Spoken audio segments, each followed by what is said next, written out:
Welcome, silencers, to a game called Dremio. This is an AI-powered visual novel. Now, that being said, I believe it's a solo dev. His name is Oleg Scoot, Skutte, to be precise. He sent me a key, said try it out, and I was like, hell yeah. So if you enjoy the content, you know exactly what to do. And thank you very much to my patrons for your ever-present support.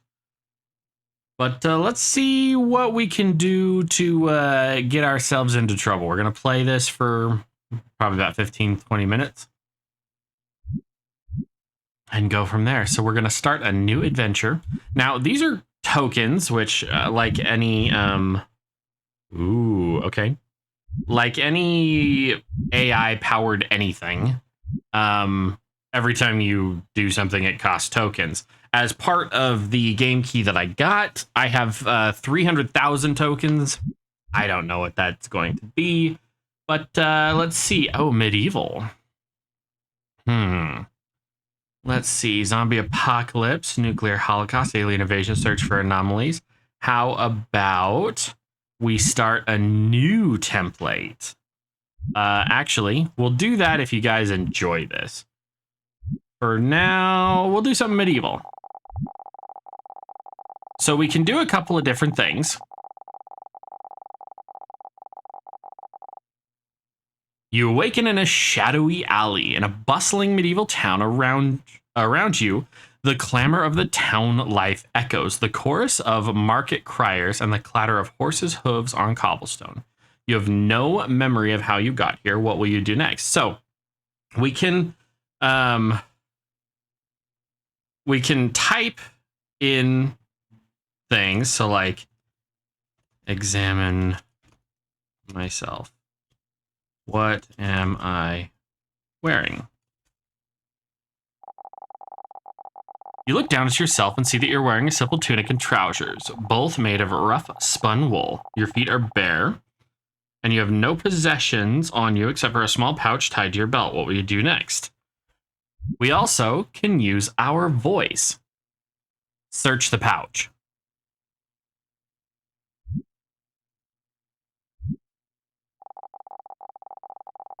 You open the pouch and find a small amount of coins, enough to buy a meal or two. What will you do next?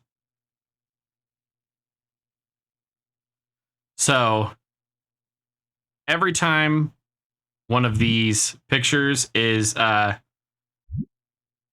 used, we lose tokens. In the case of that last one, it cost us 229 tokens. You don't actually have to use the image generation. In fact, you can... Oh, no, go back. Go back. Cow. Let's see, advanced story. If the player dies, print game over. Oh, okay, cool. So you can actually specify like the rule set. This uses Chat GPT 3.5, I believe.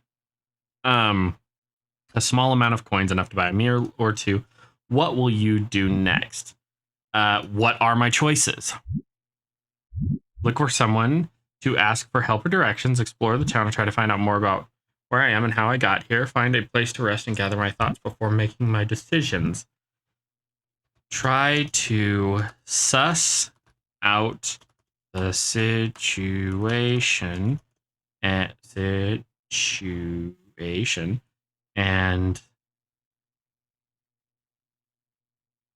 find out if there is magic in this world.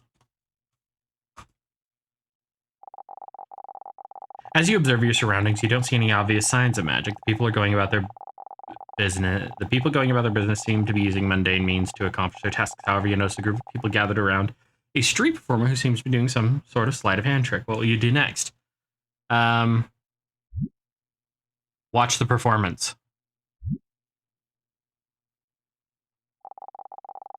You make your way through the crowd to get a better view of the street performer. He seems to be doing some sort of card trick, and the audience is captivated by his every move. As you watch, you notice a pickpocket trying to work his way through the crowd. What will you do next? What should we do next? If it was me, I would pickpocket the pickpocket. Because I think that, okay. Pickpocket the pickpocket.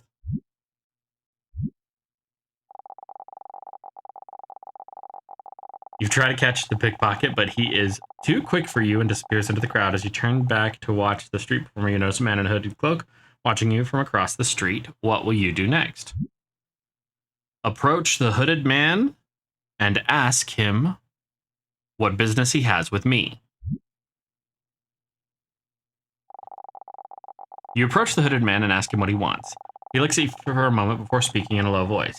I have been sent to find you, he says. There are those who seek to harm you, and I have been tasked with keeping you safe. What will you do next? For what reason am I in danger? I am a simple nobody, I reply to the man.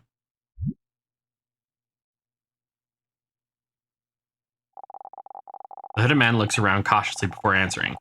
I do not know the specifics, but I have been told that there are those who believe you possess something of great value. They will stop at nothing to get it. What will you do next? Oh, whoops. What will you do next?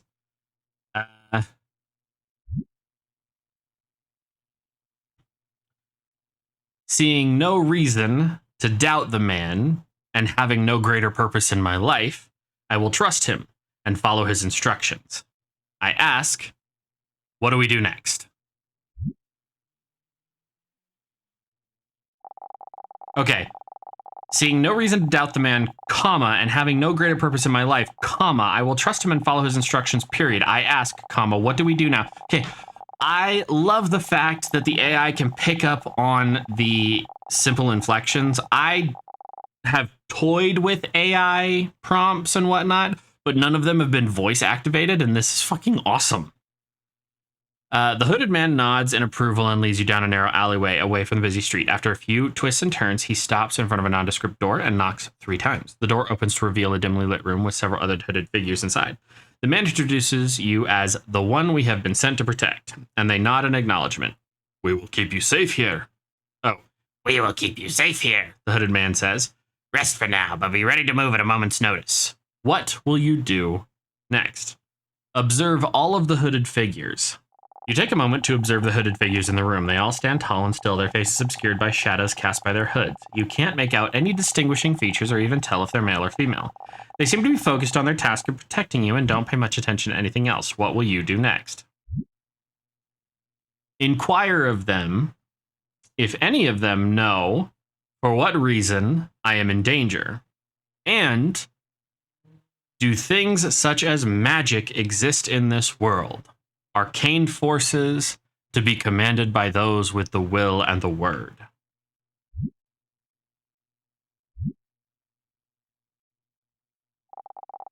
One of the hooded figures steps forward and speaks in a low, gravelly voice. We do not know the reason for your danger, but we've been tasked with protecting you at all costs. As for magic and arcane forces, they do exist in this world, but they are not to be trifled with lightly. Only those who have been trained in their use can command them safely. What will you do next? Where may I seek this training? It seems like it would be an invaluable tool in the use of my own self-defense.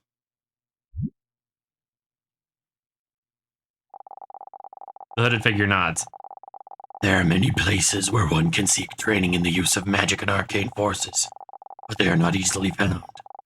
It is a dangerous path to tread, and not one to be taken lightly. We can provide you with some guidance, but ultimately, it will be up to you to seek out the knowledge and training you desire. What will we do next?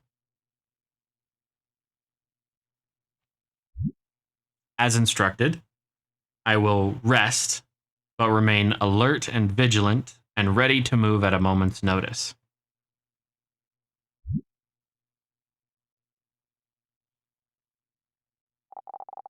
You settle into a chair and try to relax, but the tension in the room makes it difficult. The hooded figures continue to stand silently, watching you with their obscured faces. After a few minutes, you hear a faint noise coming from outside the room. It sounds like footsteps approaching. What will you do next? I will observe the demeanor of my guardsmen, the hooded figures, to see if there is a sense of danger, urgency, suspicion, or if I may need to jump into action, what to do next.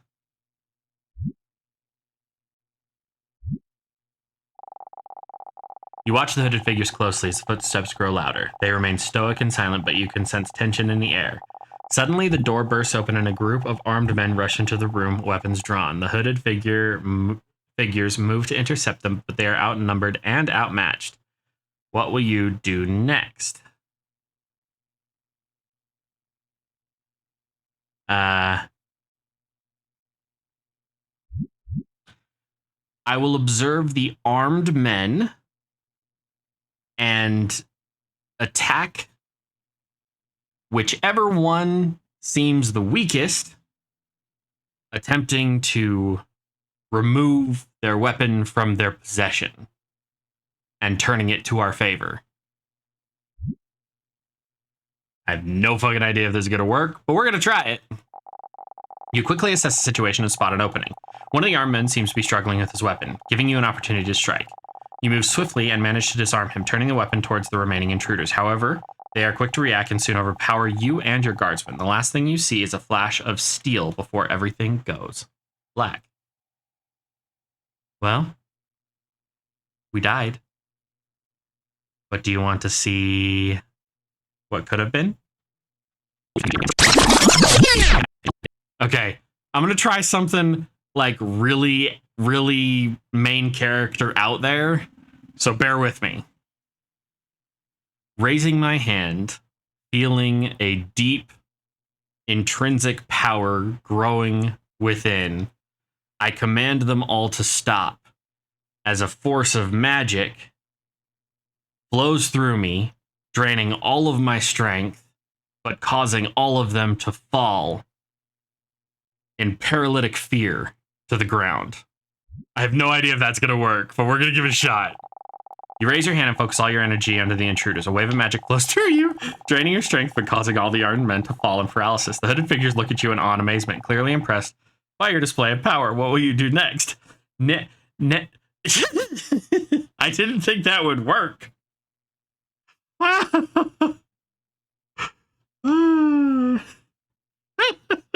Okay. Draining your strength. So it drained our strength. Let's see. What the fuck are my choices at this point? Like I may have actually broken it. Okay.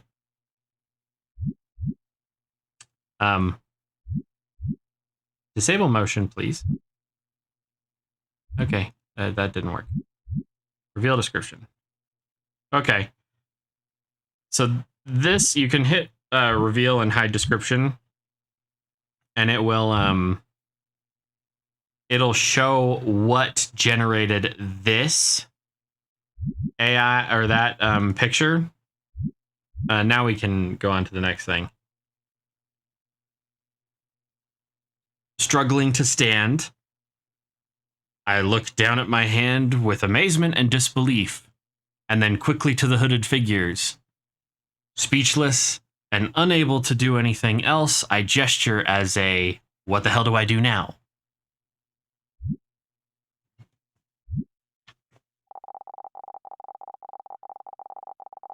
The hooded figures approach you, their faces filled with wonder and admiration. One of them speaks up. You possess a great power, my friend. We must help you hone it and learn to control it. They lead you to a hidden chamber within the room where they begin to teach you the basics of magic. What will you do next? All right, I'm curious. I'm curious what an AI would say about something that is the realm of human fantasy. I will inquire about the cardinal rules of magic within this realm. I need to know all of the limitations and, if possible, any taboos or otherwise laws that should not be broken.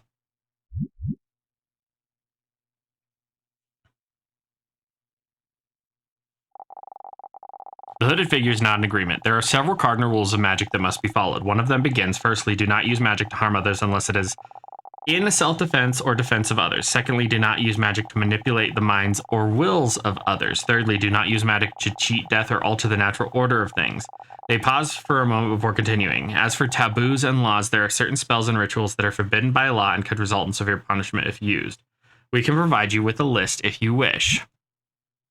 I would like you to spell it out for me as simply as possible. Yes.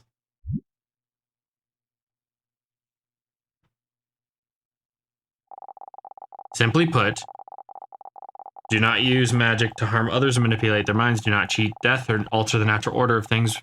And be aware of any spells and rituals that are forbidden by law and could result in severe punishment. One of the hidden figures. Is there any? Specifically, which rituals would be punishable? Is it things like necromancy or healing or what?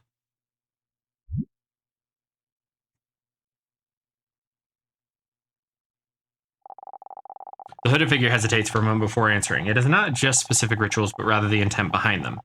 If the intent is to harm or manipulate others, or to cheat death, or alter the natural order, then it is forbidden. However, healing and other forms of magic that are used for good purposes are allowed. They pause before adding, be warned, even some seemingly harmless spells can have unintended consequences and should be used with caution. Okay, I have to say, I'm riveted by this. I'm going to keep going with this for a little bit. And if you guys want to click off the video at this point, I can recommend it. The game doesn't come out until like March the 5th.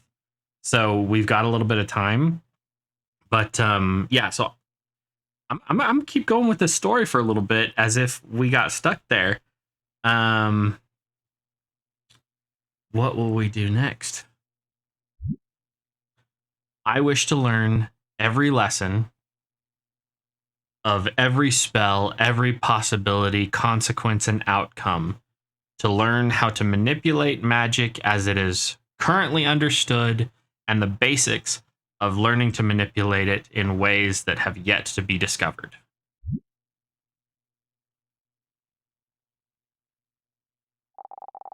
The hooded figures nod in agreement. We will teach you everything we know, but it will take time and practice. Magic is not something that can be learned overnight, one of them says. They begin to go through the basics of magic with you, explaining the different types of spells and their effects. They also caution about the dangers of using magic without proper training and guidance. Over the next few weeks, you spend most of your time studying and practicing magic with the hooded figures. You learn how to cast spells for protection, healing, and communication. You also learn about the dangers of dark magic and forbidden rituals. As you become more proficient in your studies, the hooded figures begin to introduce you to more advanced forms of magic. They teach you how to manipulate energy fields, create illusions, and even teleport short distances. However, as much as they teach you about magic, they also emphasize the importance of responsibility and restraint when using it. Okay. What is the power source for magic? Is it an underlying web of mana throughout the world? Is it the life force of the caster? Or is it something else?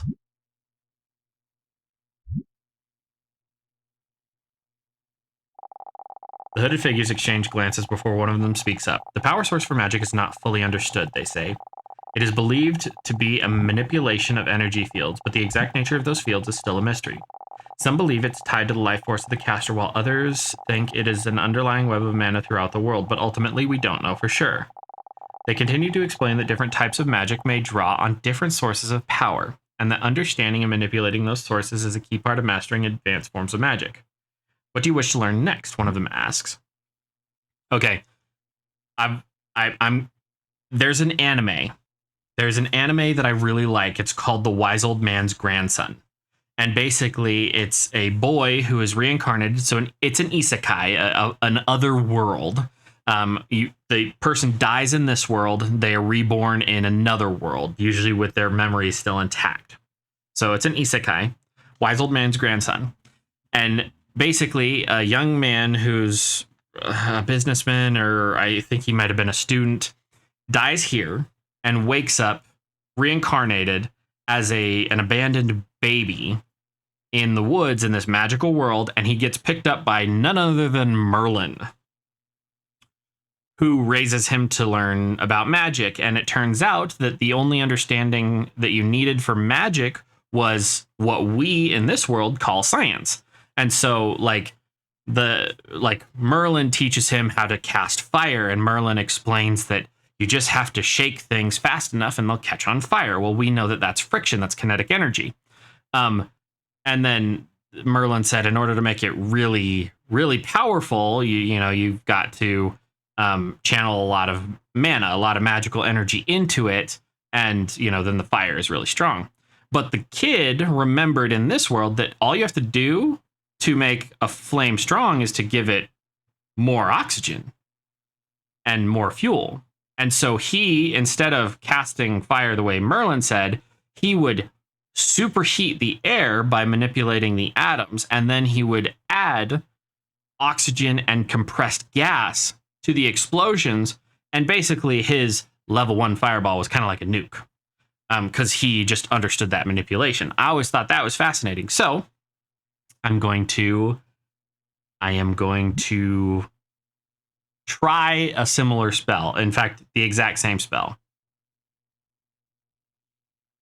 Raising my right hand and causing a magical flame to erupt from it.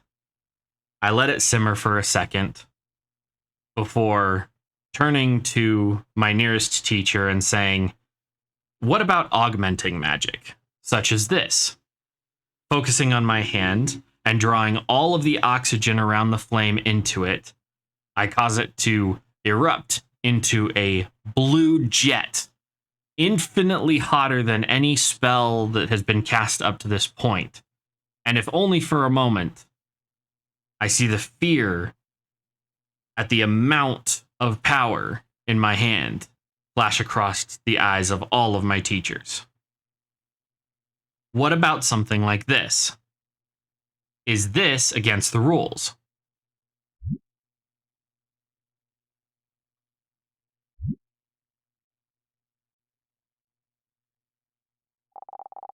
The hooded figure you address nods, studying the flame with interest.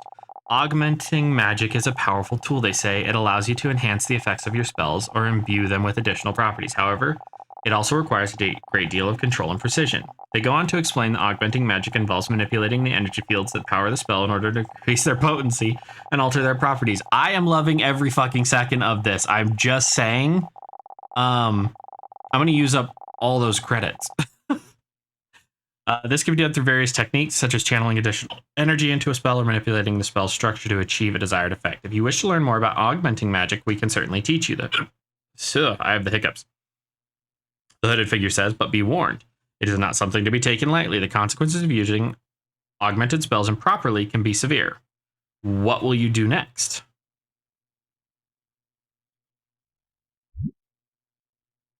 I'm going to count how many hooded figures there are in the room.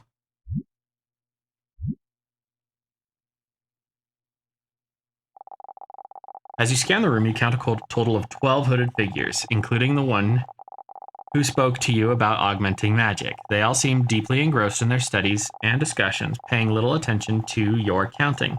The glowing crystal orb above the table seems to be the center of their attention, emitting a soft pulsing light that illuminates their faces and casts deep shadows on the stone walls behind them.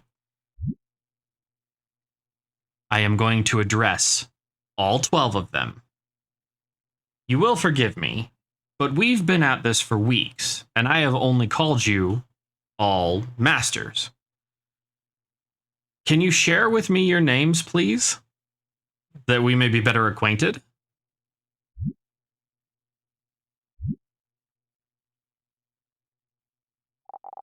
The hooded figures pause their studies and turn to face you, their faces still obscured by their hoods. The one who spoke to you before nods in agreement. Of course, we are happy to share our names with you. I am Master Aaron. These are my fellow masters. Kayla, Darian, Ira, Gwyneth, Lyrian. Okay, this is cool because these are like names that I would have come up with because they almost sound ridiculous. Rhiannon, Sariel, Taylor, Urian, and Vesper. As each name is spoken, the corresponding hooded figure nods in acknowledgement. What will you do next?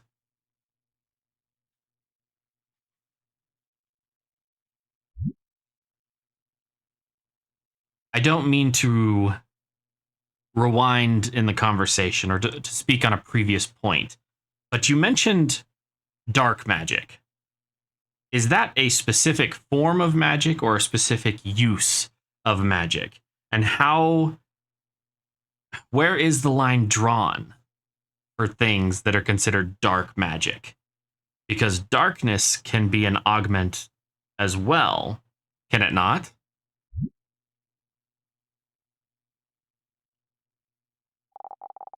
Master Aaron nods gravely at your question. Dark magic is a specific form of magic that draws upon negative emotions and intentions such as anger, hatred, and greed.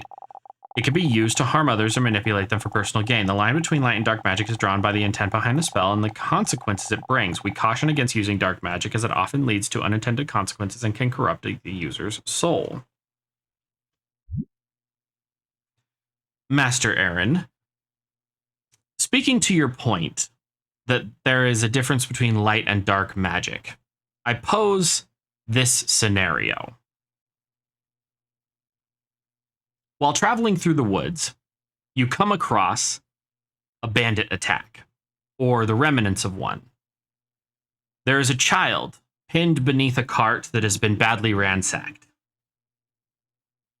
And you wish to move the cart, but it is too much for the physical capabilities of one man. But through the will and the word, speaking the word and having the will to control the magic, you can remove the cart. One way would have me using the calm, collected logic and the magic behind that to simply leverage the cart off of the child. The other way would have me expressing my anger and rage and using that to fuel a push spell to get the cart off the child. Is there really any harm in using either scenario as long as the intent is to save the child? Master Aaron listens attentively to your scenario. In that situation, it would be appropriate to use magic for self-defense or to aid those in need. However, it is important to use only the necessary amount of force and not let anger and revenge guide your actions. It is also important to consider the consequences of your actions and try to minimize harm as much as possible. What will you do next? Okay. I hate that the AI is being a voice of reason. I was just thinking, the difference between I'm going to lift this cart off versus I'm going to blow this cart to smithereens. Like, is that considered a form of dark magic? That's interesting. Let me know in the comments below. Would you rather have a spell powered by anger or a spell powered by cool logic, knowing that the spell of anger could be significantly more powerful even if it's used for the right reasons? To save that child, you would be angry at the situation that, one, you had to save a child, and two, there was a bandit attack and this child was left abandoned. Like, what would you think? What would you do?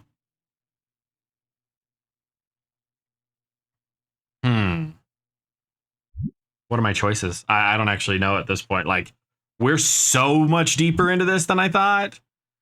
But what if the bandits are using dark magic themselves? Would it be justified to use dark magic in self-defense? I understand the importance of the responsibility and restraint when using magic, but how can I ensure that my intentions are pure and not influenced by negative emotions? Oh,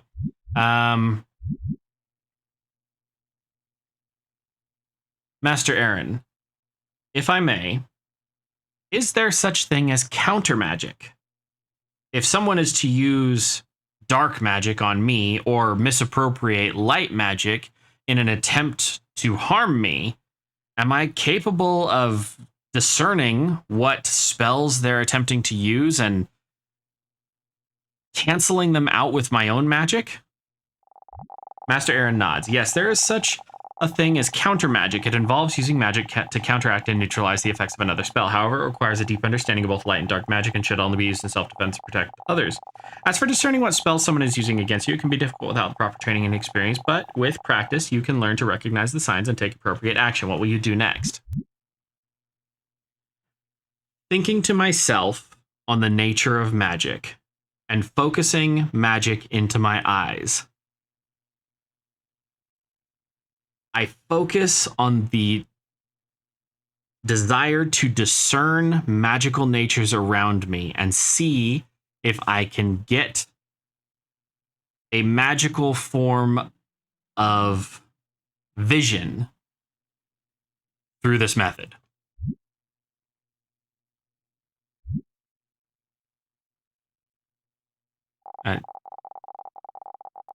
Master Aaron nods. Very well. Remember to be careful and not overexert yourself. You close your eyes and focus on the desire to see magical natures around you. Feel a surge of energy flow through you as you open your eyes again. The room looks different now, with a faint glow emanating from each of the hooded figures. As you look closer, you notice some of the figures have brighter glows than others. You also notice there is a dark aura surrounding one of them. What will you do next? I will focus on each hooded figure's glow and see if I can discern the different flavor or aura that they give off.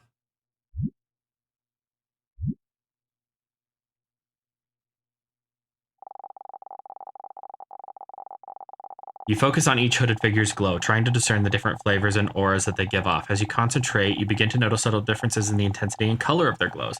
One figure emits a warm golden light that seems to radiate kindness and compassion. Another has a cool blue glow that feels calm and soothing. Yet another has a fiery red aura that exudes passion and energy. As you continue to scan the room, your attention draws to one figure in particular. They emit a dark aura that seems to suck in light around them, creating an ominous feeling in the room. What do you do next? Master Aaron, is it possible to cut someone off from magic entirely? Master Aaron looks at you with a serious expression. It is possible, but it's not something to be taken lightly. Cutting someone off from magic can have severe consequences and should only be done in extreme cases where the individual possesses a significant threat to themselves and others. What do you do next? Over the past few weeks, you've specifically talked about a binding spell.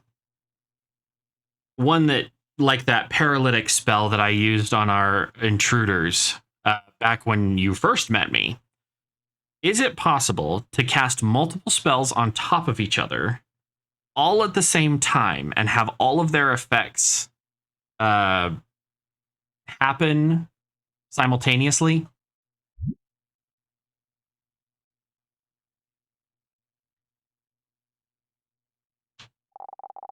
Master Aaron nods. Yes, it is possible to cast multiple binding spells, but it requires a great deal of focus and control.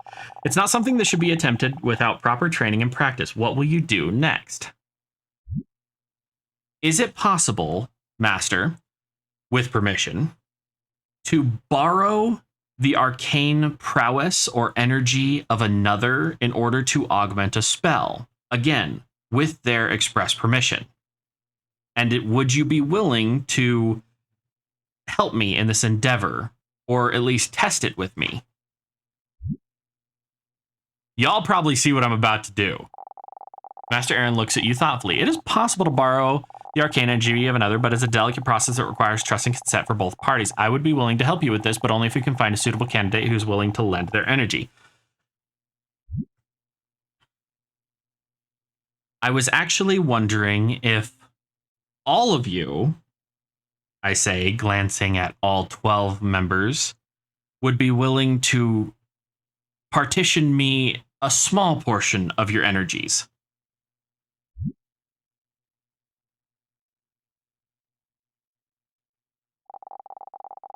The hooded figures exchange glances and Master Aaron steps forward. I'm afraid that would not be wise. Borrowing energy from multiple sources can lead to unpredictable results and could potentially harm both you and the donors. It's best to stick with one source at a time.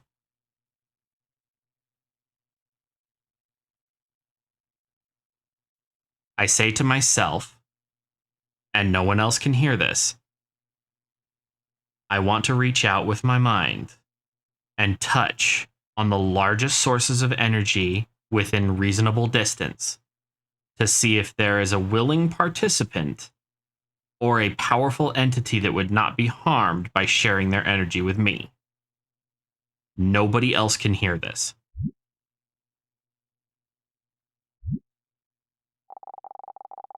You close your eyes and focus on reaching out with your mind, searching for the largest source of energy within reasonable distance. As you do, you feel a surge of power flowing through you, and your senses become heightened. You sense several powerful sources of energy nearby, but none of them seem willing to lend their power to you. Suddenly, you feel a dark presence looming over you, and your senses are overwhelmed by a wave of negative energy. You open your eyes and see a shadowy figure standing in front of you, its eyes glowing with an eerie red light. Okay, I'm going to do another main character thing. Bear with me. Invoking an ancient magical promise of no harm and communication, I speak to the creature in the pits of my mind so that only the creature and I can hear it. And I attempt to put a time stop spell in the surrounding area so that we may be uninterrupted for the duration.